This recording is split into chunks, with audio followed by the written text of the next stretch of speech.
कारण तो एदी तो बीमारी में रख नहीं सकना तेरी बीमारी नहीं रख दिया सरकार को इतना फिर सरकार ही एक बंदा आया उन्हें अंदर कैमरा किया सरकार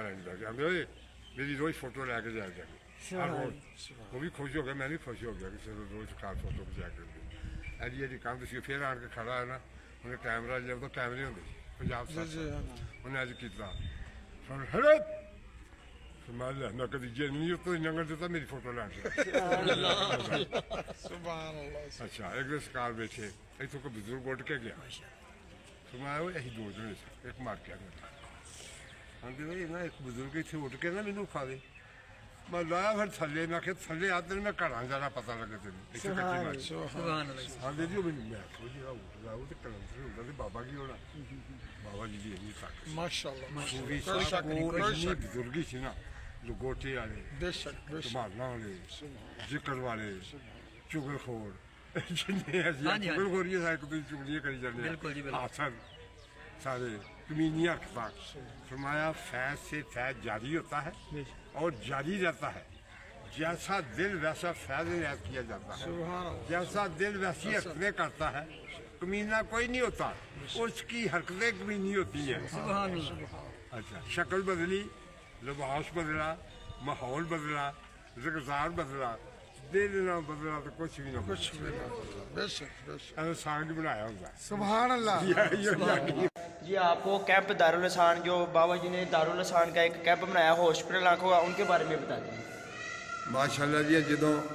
अस्पताल मुबारक चलिया ना इहदी इट्टां सी फड़ाइयां सरकार ने इत्थे जी एक अस्पताल बनावांगे वो तो सानू अकल नहीं सी ना मुंडे खुंडे सी वो जड़ा बीमार आएगा इत्थे फुहारा ला देंगे वो इंज करके ठीक हो जा करूँ मुड़ के जो यदि नींह रखी फरमाया जी पीर साबर साहब की मौजूदगी में इस अस्पताल की नींह रखी गई सरकार के पोतरे भी नाल सी तो आपने फरमाया जी जड़ा बीमार आएगा इत्थे रोंदा आएगा हसदा जाएगा लड़ खड़ांदा आएगा ठकेरियाँ करता जाएगा बेनमाजी आएगा नमाजी बन के जाएगा गाफिल आएगा जाकर बन के जाएगा परेशान हाल आएगा ठकेरियाँ करता जाएगा खुशहाल होकर जाएगा वो फिर अस्पताल चलिया फिर बड़े लोगों ने कई ने ना 2-2 4-4 लाख उस जमाने पेश करना फिर नहीं जी ये तो अल्लाह का है मकाम है ना जी मैं नहीं किसको मांगता तो जी करे इतने फिर खोरे कितों कोई टांगे भर के आ रहा है कोई ट्रक भर के आ रहा है इतने अल्लाह अल्लाह की